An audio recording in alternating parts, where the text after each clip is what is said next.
3 weeks after the incident, the neighborhood community gathering took place in the park at the center of their subdivision.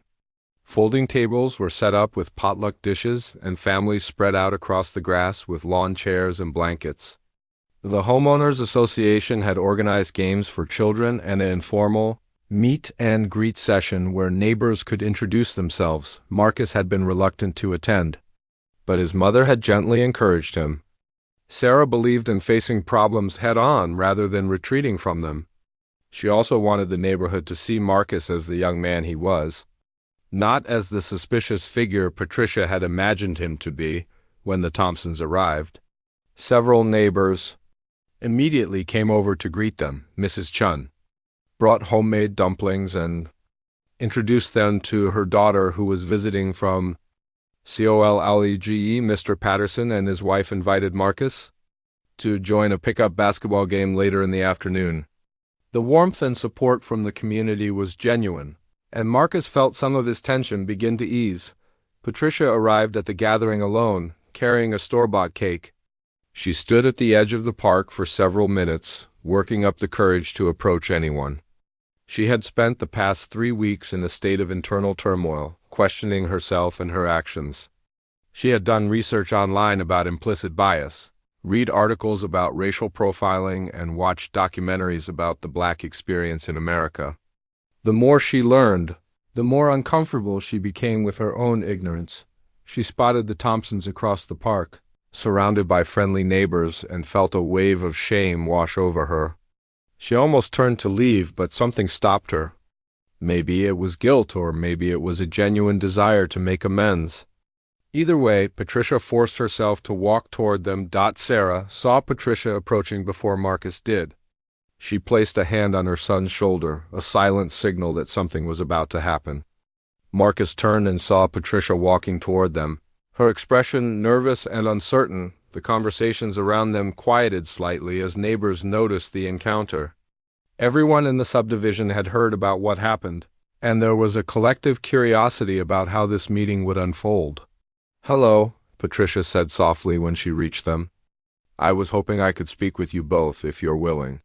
Sarah studied her for a moment, then nodded. "All right." Patricia looked directly at Marcus, forcing herself to maintain eye contact, even though every instinct told her to look away. "I owe you an apology," she began, her voice shaking slightly. "What I did was wrong. I called the police on you based on nothing but my own fears and assumptions.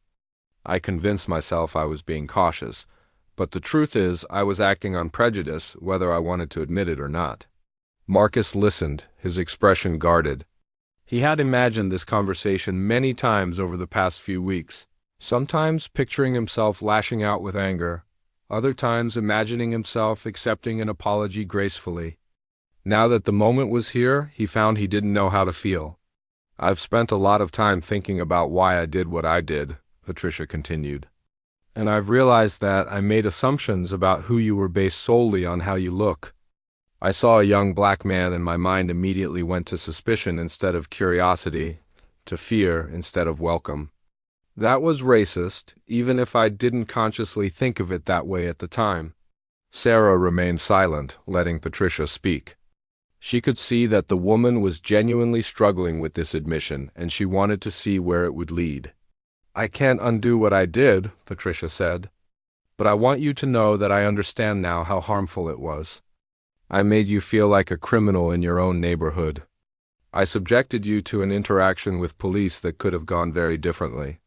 I violated your sense of safety and belonging, and I'm truly deeply sorry." Marcus looked at his mother, who gave him a slight nod, indicating that how he responded was up to him. He turned back to Patricia and took a deep breath. "Thank you for saying that," Marcus said slowly. "I appreciate that you're trying to understand what you did wrong. But I need you to know that this isn't just about me. It's about every black kid who gets looked at like they don't belong, who gets followed in stores, who gets stopped by police for no reason. What you did to me happens to people every single day." Patricia nodded, tears beginning to form in her eyes. "I know. I'm starting to understand that now. It's not enough to just say sorry and feel bad," Marcus continued, finding his voice growing stronger. You have to actually change. You have to check yourself when you make assumptions about people. You have to speak up when you see other people doing what you did. That's how things actually get better. You're right, Patricia said, and I'm trying to learn. I know I have a long way to go, but I'm committed to doing better. I've joined a community discussion group about racial justice. I've been educating myself about these issues. I'm not telling you this to make myself feel better or to ask for forgiveness I haven't earned. I'm telling you because you deserve to know that your words and your mother's words had an impact on me. Sarah finally spoke up. Words are important, but actions matter more. Time will tell whether this becomes a real change or just temporary guilt. I understand, Patricia said, and I don't expect you to trust me or even like me. I just wanted you to know that I hear you, and I'm taking responsibility for what I did. An awkward silence followed. Finally, Mr. Patterson, who had been standing nearby, stepped forward. Well, Patricia, if you're serious about getting to know your neighbors, you should come join us for some food. Can't build a community by standing around looking uncomfortable. The tension broke slightly and a few people chuckled. Patricia looked uncertain, but Sarah gave a small nod of permission. It wasn't forgiveness exactly, but it was an acknowledgement that Patricia was trying. And that meant something. As the afternoon progressed, Marcus found himself watching Patricia interact with other neighbors. She was clearly out of her comfort zone, but she was making an effort. She listened more than she talked, asked questions about people's lives, and showed genuine interest in getting to know the community. At one point, Marcus joined the basketball game Mr. Patterson had organized. He was playing well, making shots, and enjoying himself when he noticed Patricia sitting on the sidelines watching. Their eyes met briefly, and he saw something in her expression that he hadn't expected: respect. Not pity, not guilt, but genuine respect for who he was as a person. After the game, as Marcus was drinking water and catching his breath, Patricia approached him again. "You're really good," she said simply. "Basketball, I mean, do you play on a team?" "Yeah, varsity at Lincoln High," Marcus replied. "We made it to regionals last year." "That's impressive," Patricia said. "What position do you play?" They talked for a few minutes about basketball, about school, about completely normal things. It was strange and a little uncomfortable, but it was also somehow important. They were having a conversation as two people, not as the woman who called the police, and the young man who was profiled. As the sun began to set and families started packing up to leave, Sarah found herself standing next to Patricia near the parking area. They watched Marcus helping Mrs. Chun carry her folding chairs to her car. "He's a good kid," Patricia said quietly. "You should be proud." "I am," Sarah replied. "Every single day. Can I ask you something?" Patricia ventured. "Why did you take the time to come talk to me that day instead of just filing a complaint or taking legal action? You had every right to make my life very difficult." Sarah considered the question carefully. "Because I've spent 20 years investigating hate crimes and civil rights violations. I've seen what happens when people double down on their prejudices, when they refuse to examine their own behavior. I've also seen what can happen when people are given the opportunity to learn and grow. I don't know you well enough to know which path you'd take, but I thought you deserved the chance to choose." Patricia absorbed this. "I want to be better. I really do." "Then be better," Sarah said simply. "Don't just feel guilty. Take action. Educate yourself. Check your assumptions. Stand up against racism when you see it, especially when it's uncomfortable. That's the work. What if I mess up again?" Patricia asked. "What if I say or do something wrong even though I'm trying?" "You probably will," Sarah said honestly. "Nobody gets this perfect. But the difference is whether you listen when people tell you you've hurt them, whether you take responsibility instead of getting defensive, and whether you actually change your behavior. That's what matters." Marcus joined them, carrying the last of their things to the car. He looked at Patricia, then at his mother, sensing the serious tone of their conversation. "Ready to go, Mom?" he asked. "Just about," Sarah said. She turned to Patricia one last time. "I hope you meant what you said today about wanting to change." Not for me, but for yourself and for this community. I did, Patricia said firmly. I do. As the Thompsons drove home, Marcus was quiet for a while before speaking. Do you think she actually changed? Sarah glanced at her son. I think she's taking the first steps. Whether she continues on that path or falls back into old patterns, that's up to her. But at least she's aware now. That's more than a lot of people ever achieve. It's weird, Marcus said. Part of me is still really angry at her. But another part of me. The afternoon sun cast long shadows across the quiet suburban neighborhood as Marcus Thompson walked down Maple Street with his backpack slung over one shoulder. The 17-year-old high school senior had just finished his shift at the local library, where he volunteered every Tuesday and Thursday after school. His mind wandered to the college applications waiting for him at home, particularly the essay he needed to finish for his dream school. Marcus had lived in this neighborhood his entire life. His mother, Sarah Thompson, had bought their modest two-story house when Marcus was just 3 years old. She worked long hours, often leaving early in the morning and returning late at night, but she always made sure Marcus had everything he needed. She was strict about his education, pushing him to excel in school and stay out of trouble. Marcus knew his mother sacrificed a lot for him, though she never talked much about her work. As Marcus approached his street, he noticed a woman standing on her front lawn, watering her flower beds. She was new to the neighborhood, having moved in about 3 months ago. Marcus had seen her a few times but had never spoken to her. She lived 2 houses down from his own home, in a large colonial-style house with perfectly manicured hedges. The woman, whose name was Patricia Hendricks, looked up as Marcus passed by. Her eyes narrowed slightly as she watched him walk along the sidewalk. Patricia was in her mid-40s, with blonde hair pulled back in a tight ponytail. She wore expensive athletic wear and designer sunglasses perched on top of her head. She had moved to this neighborhood seeking peace and security after her divorce, and she prided herself on being vigilant about her surroundings. Marcus paid her little attention, his earbuds playing music as he walked. He was thinking about the chemistry test he had aced that morning and the basketball practice he had later that evening. He pulled out his phone to check a message from his friend, Devin, about weekend plans. Patricia set down her watering hose and walked to the edge of her property, watching Marcus closely. She had seen him before, always walking through the neighborhood at odd hours. She didn't recognize him as a resident, though she hadn't met many of her neighbors yet. Something about the situation made her uncomfortable. Though she couldn't quite articulate what it was, Marcus reached into his pocket for his house keys. Still several houses away from his home, the jingling sound caught Patricia's attention. She squinted, trying to see what he was holding. In her mind, she began constructing a narrative. A young man she didn't recognize, walking slowly through the neighborhood, looking at houses, reaching into his pockets. Her heart began to race, without thinking it through. Patricia pulled her phone from her pocket and dialed 911. Her voice was tight with tension as she spoke to the dispatcher. Yes. Hello, I need to report a suspicious person in my neighborhood, she said, her eyes never leaving Marcus. There's a young black male walking down Maple Street looking at houses. He keeps reaching into his pockets. I don't recognize him from the neighborhood, and I'm concerned he might be casing homes for a break-in.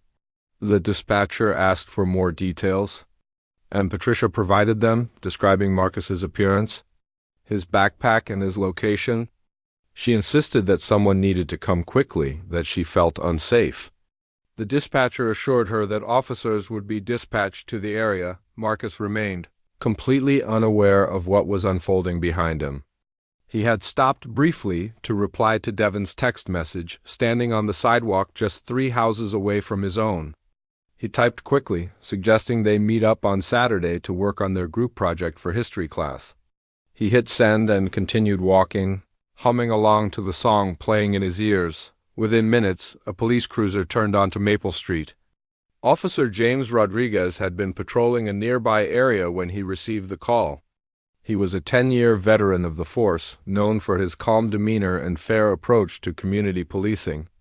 As he drove slowly down the street, he spotted Marcus walking ahead. Officer Rodriguez pulled his cruiser to the curb about 20 feet behind Marcus and stepped out of the vehicle. He called out to get the young man's attention. Marcus, still wearing his earbuds, didn't hear him at first. The officer called out again, louder this time. Marcus turned around, pulling out one earbud. His expression showed confusion as he saw the police officer approaching him. His mother had given him explicit instructions about how to handle interactions with police since he was young. Stay calm, be respectful, keep your hands visible, don't make sudden movements. He felt his stomach tighten with anxiety. "Excuse me, young man, can I talk to you for a minute?" Officer Rodriguez said, his tone professional but not aggressive. "Yes, sir," Marcus replied, stopping in place. He could feel his hands beginning to shake slightly. He had done nothing wrong. But the sight of the police officer approaching him filled him with unease. "We received a call about someone matching your description walking through the neighborhood," Officer Rodriguez explained. "Can I ask what you're doing here?" Marcus felt a flash of anger mixed with fear, but he kept his voice steady. "I live here, sir. I'm just walking home from the library where I volunteer. My house is right there." He pointed to his home, just visible down the street. Patricia had walked closer, standing at the edge of her driveway with her arms crossed. She wanted to make sure the officer was handling the situation properly. From her vantage point, she could hear parts of the conversation. Officer Rodriguez nodded, studying Marcus carefully.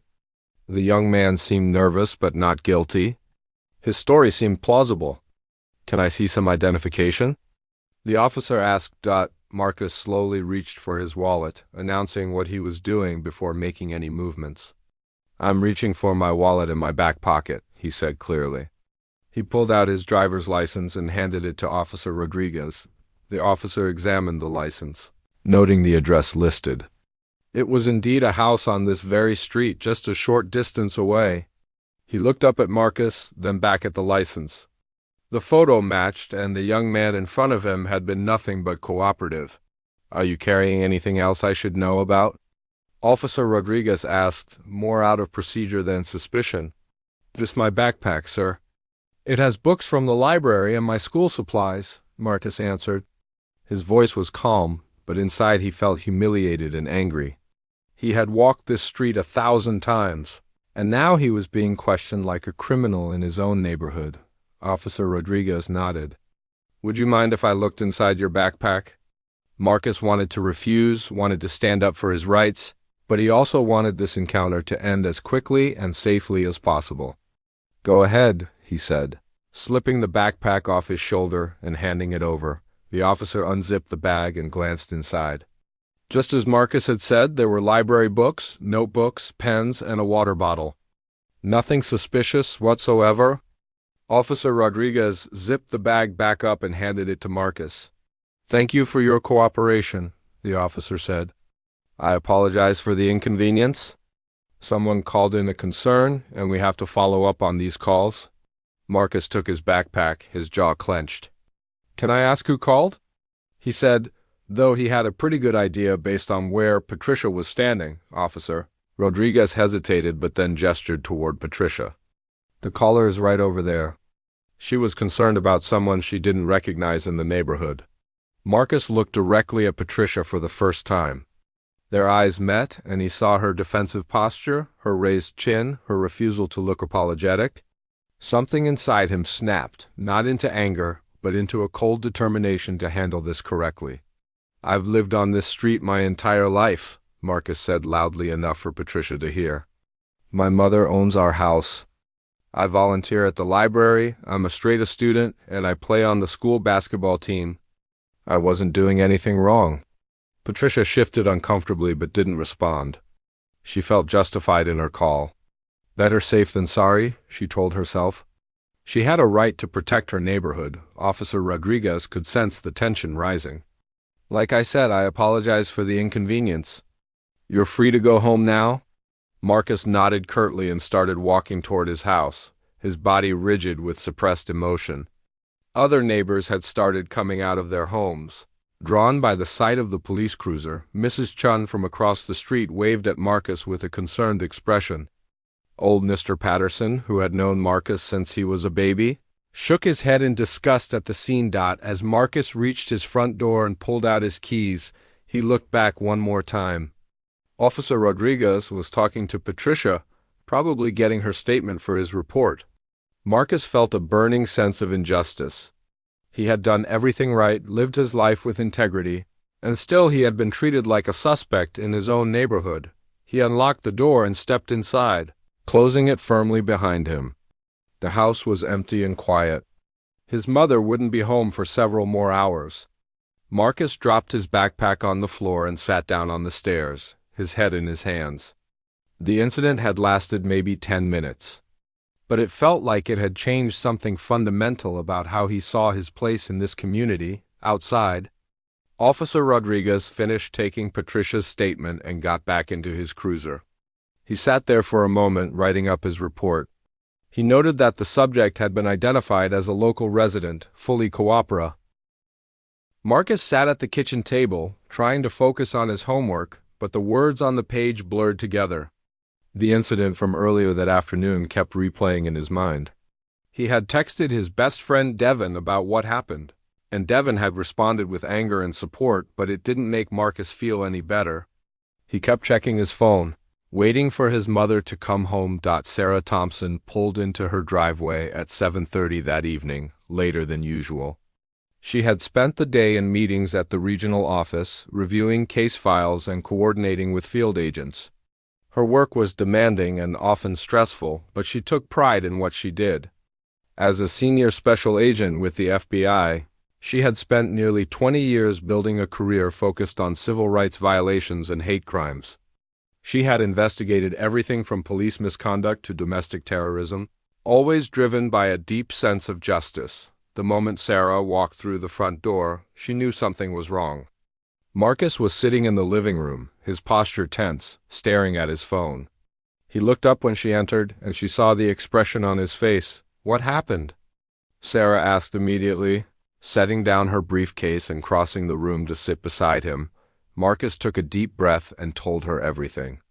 He described walking home from the library, being stopped by the police officer, having to show his identification and have his backpack searched, all because a neighbor he had never spoken to had called 911 on him.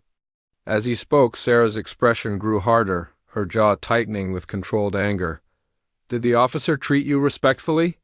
Sarah asked, her voice measured. "Yeah, he was actually okay about it," Marcus admitted. "But that's not the point, Mom. I was just walking home. I live here. And she called the cops on me like I was some kind of criminal." Sarah put her arm around her son's shoulders. She had feared this day would come, despite all her efforts to give Marcus a safe, stable life in a good neighborhood. She had chosen this area specifically because it had excellent schools and low crime rates. She had worked hard to afford their home. And still, her son had been profiled and humiliated on his own street. "Which house did she call from?" Sarah asked. Marcus pointed. "The Hendricks place, 2 doors down. The blonde woman who moved in a few months ago." Sarah nodded slowly. She had seen Patricia Hendricks a few times, usually getting into or out of her expensive SUV. They had never spoken beyond a brief wave. Sarah made a decision in that moment. She would pay Patricia Hendricks a visit, but she would do it the right way. The next morning, Sarah took a personal day from work. She spent the early hours making phone calls and gathering information. She contacted the local police department and requested a copy of the incident report from the previous day. As a federal law enforcement officer, she had the credentials to make such requests. And the report was provided to her by noon. Reading through Officer Rodriguez's notes, Sarah felt a mix of relief and frustration. The officer had clearly recognized that there was no probable cause for the stop beyond Patricia's vague suspicions. He had been professional with Marcus, and his report reflected that the call was unfounded. However, the fact remained that her son had been stopped and searched based solely on his appearance while walking in his own neighborhood. At 2 o'clock that afternoon, Sarah walked down the street to Patricia's house.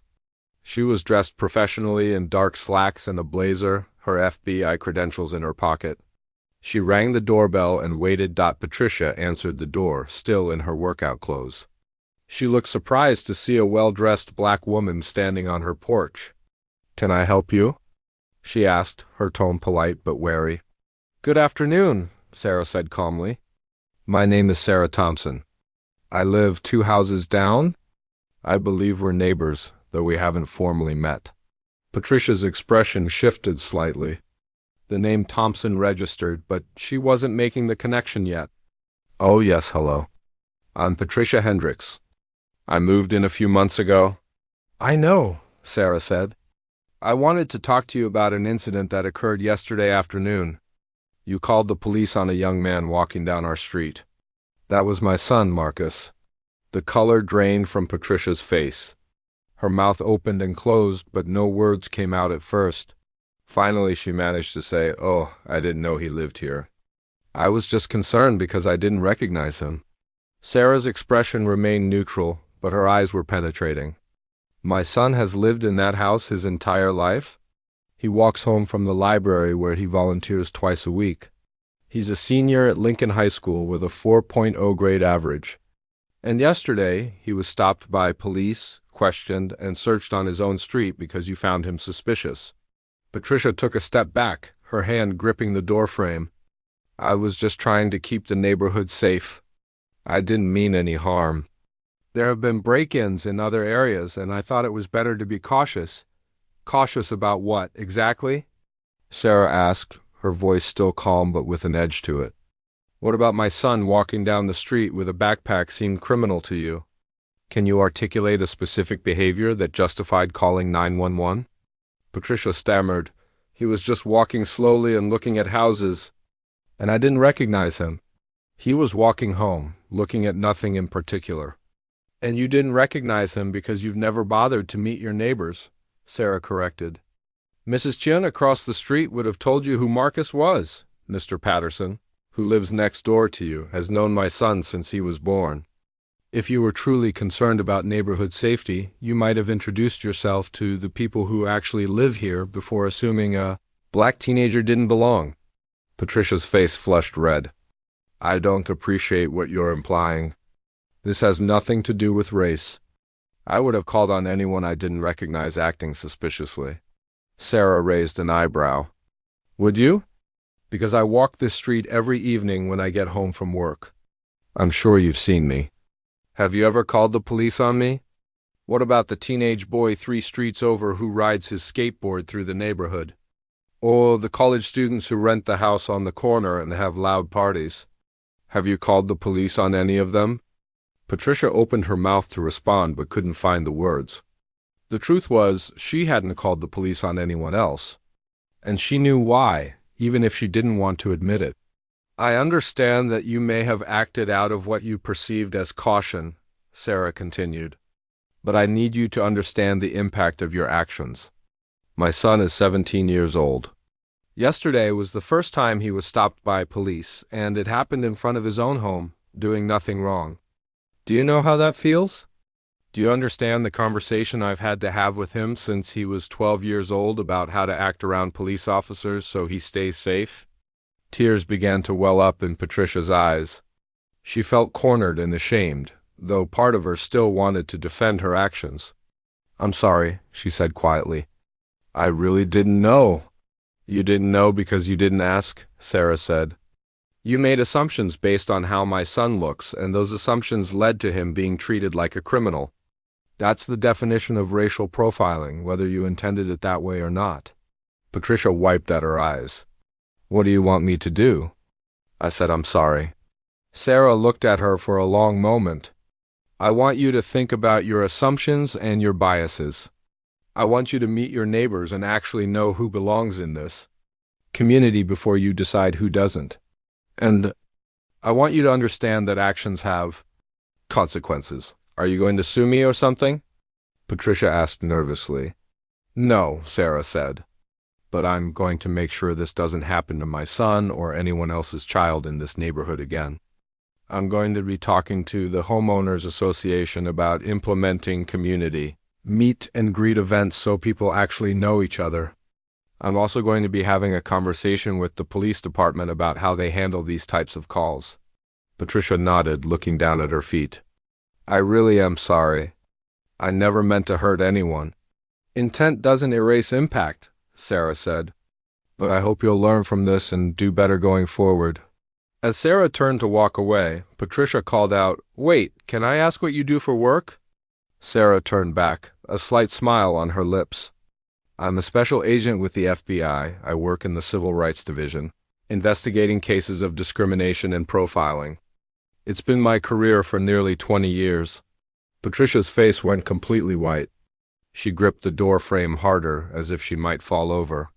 The full weight of what she had done crashed down on her. She had called the police on the son of an FBI agent who specialized in exactly the kind of behavior Patricia had exhibited. "I see," Patricia managed to whisper. "I hope you do," Sarah said. "I hope you see that the young man you viewed as suspicious is a real person with a family, with dreams, with a mother who has dedicated her life to fighting against the very assumptions you made about him. I hope that changes how you see the world." Sarah walked back to her house, leaving Patricia standing in her doorway, shaking. Inside her home, Marcus was waiting at the window. He had watched his mother walk down to Patricia's house, and he had seen the conversation, though he couldn't hear the words. When Sarah came inside, Marcus asked, "What did you say to her?" "The truth," Sarah replied. "I told her who you are, who I am, and why would she?"